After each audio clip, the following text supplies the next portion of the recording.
Hi guys, welcome back to my booktube channel. My name's Tolani and you're watching Tea Time with Tea. Maybe I'll read a book, or maybe 17. I'll add a few. Guess who's back, bitch? Maybe I'll read a book, or maybe 2 or 3. I'll add a few more paintings to my gallery. I'll play guitar and knit and cook and basically just wonder when will my life begin. Maybe I'll read a book, or maybe 17. I'll add a few more paintings to my gallery. Play guitar and knit and cook and basically just wonder when will my life begin. Hi guys, welcome back to my booktube channel. My name's Tolani, like I said before. If you've been here before, welcome back, and if you're new here, welcome to the inner circle. So, it's been a while, lads. Where the fuck have you been, you dusty, inconsistent bitch? Fun fact, I actually filmed 3 times back to back. I worked so hard. I put so much sweat and blood and tears into the video, right? Cool, but I was a dumb bitch. I edited it straight away. And instead of uploading it, because I was talking on the phone like a talking man, being jobless, I was like, I'll upload it tomorrow. Tomorrow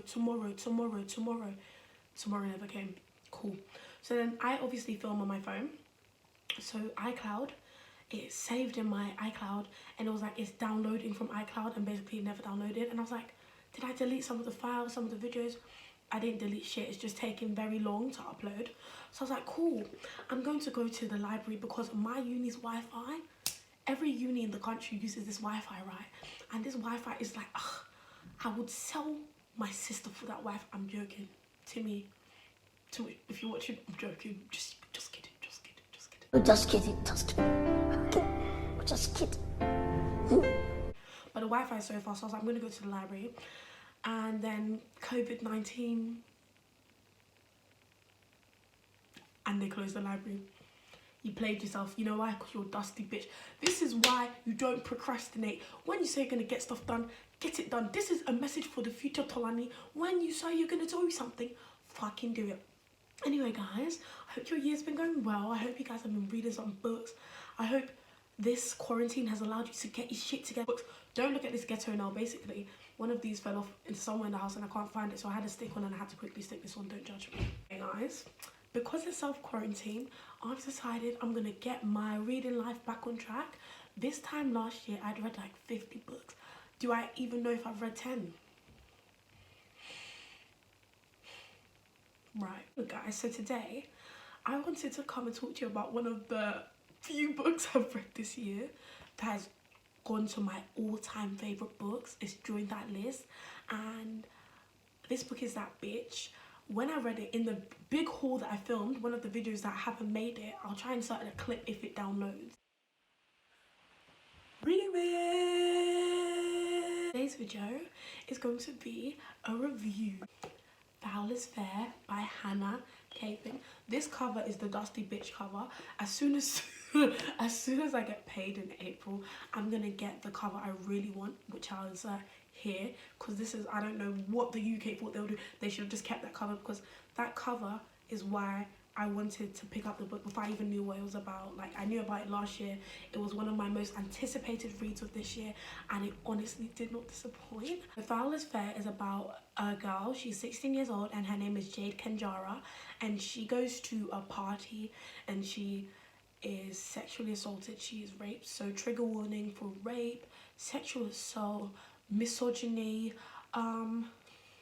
loads of things. I also have a review on Goodreads, so I'll link it down below if you're interested in reading that instead of watching me babble on for like minutes and minutes and minutes. Okay, cool. But yeah, it's about Jade Kenjara.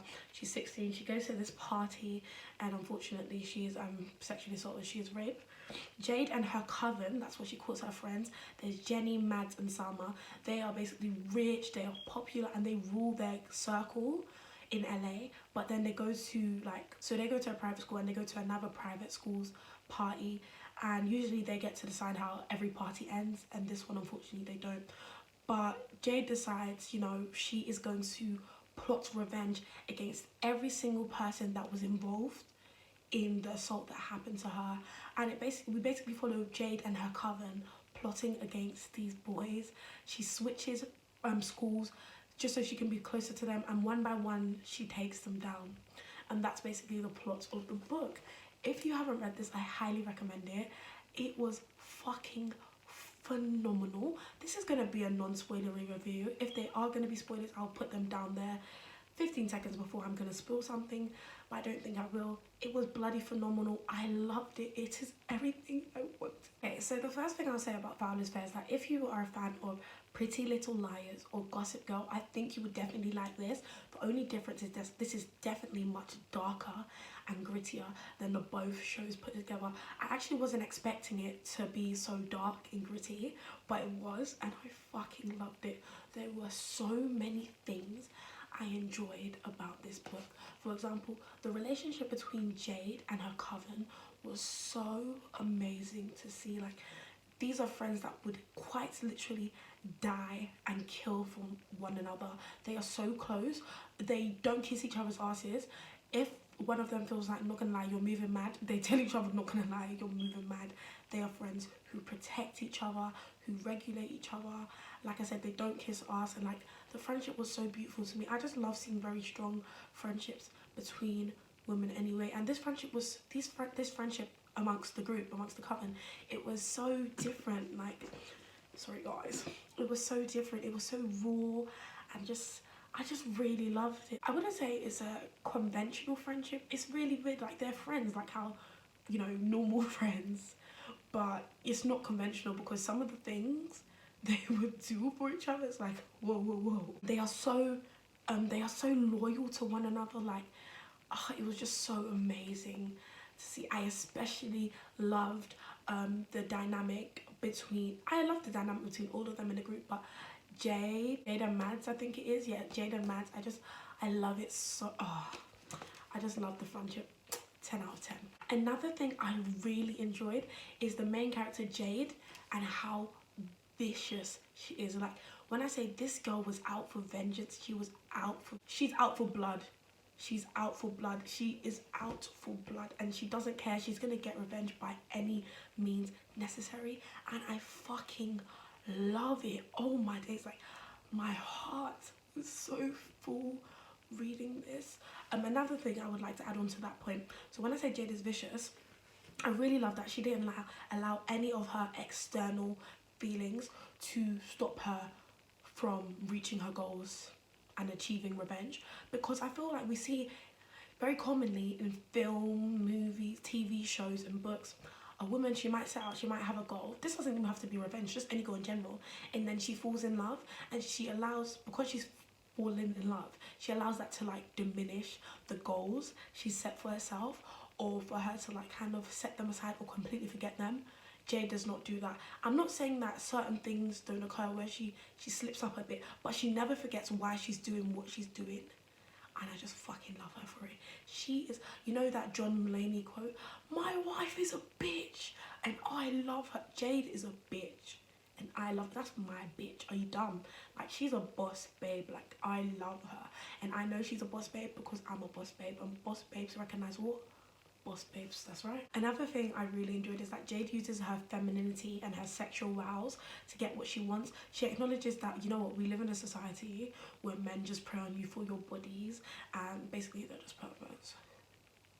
Men prey on women for their bodies, just for sex. They objectify us, and she's like, you know, if I'm going to be objectified, if I'm going to be sexualized, I might as well use it to achieve my aims and get what I want. And I was like, you know what, I stand a bad bitch. Oh, and I just wanted to link back to my other point. You know when I said that in other books and films and stuff, women, they just use love to, when they fall in love, they let it stop them from achieving their goals and stuff, which I don't think is even realistic, but okay. This is what I didn't like about Cersei by Madeline Miller, I believe her name is, because, you know, I'm not going to spoil that book, but those who have read it, you will know what I'm referring to. And I just admire the author so much for, you know, certain events occur in this book, and let's just say Jade does not allow it to stop her at all. Another thing I really enjoyed in this book is that it raises questions on morality. I am a fan, I've recently become a fan of really grey, morally grey characters. I'm so bored of the good evil thing now, because human beings are not, I don't know any human being that is fully good or fully evil. Like, they may be mostly good or mostly evil, but I feel most of us as a whole, generally, we are a bit of both. We all obviously have good traits and we all have bad traits. Like, you know, some people have toxic traits and it's just small toxic traits, and then we have really good positive traits, and then some people have a lot of toxic traits. Men, I'm talking to you. No, I'm joking.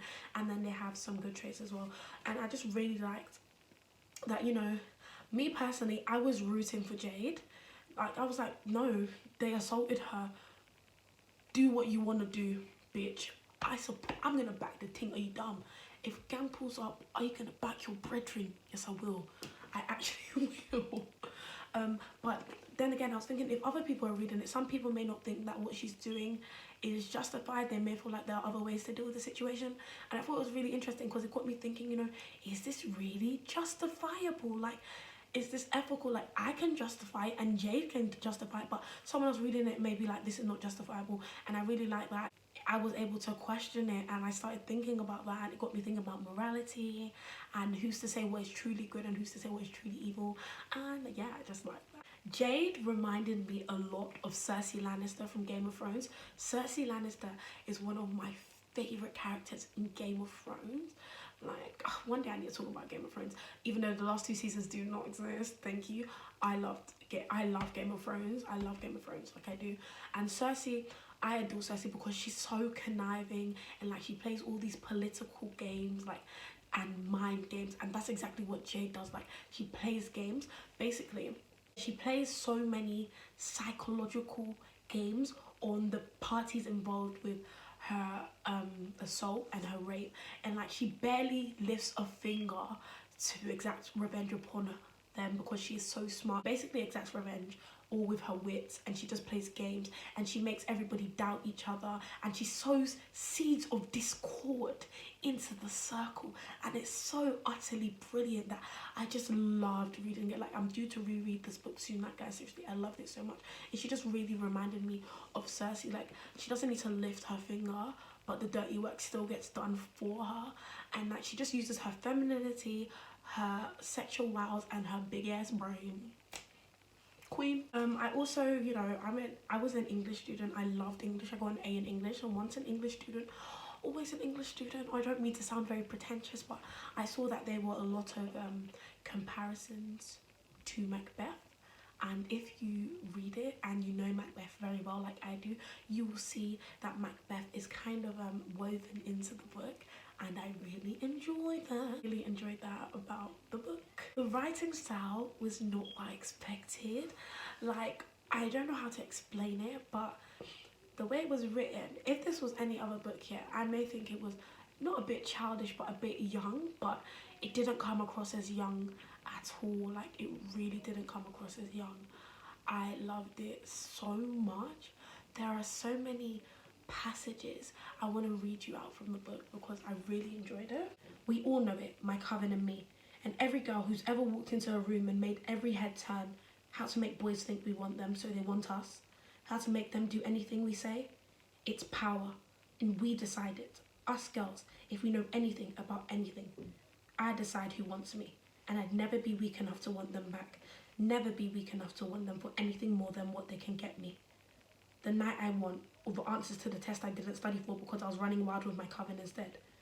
Or the key to ruining all the boys who need ruining. I decide how it ends. And there's lines like that scattered throughout the whole book. And this is just one of the many reasons I loved it. I tried not to be too in-depth because I have a very long review on Goodreads. But honestly, I loved this book. 5 out of 5 stars. It's literally now one of my all-time favourites. I've really been loving books lately about women, you know, like Jade. She refuses to see herself as a victim.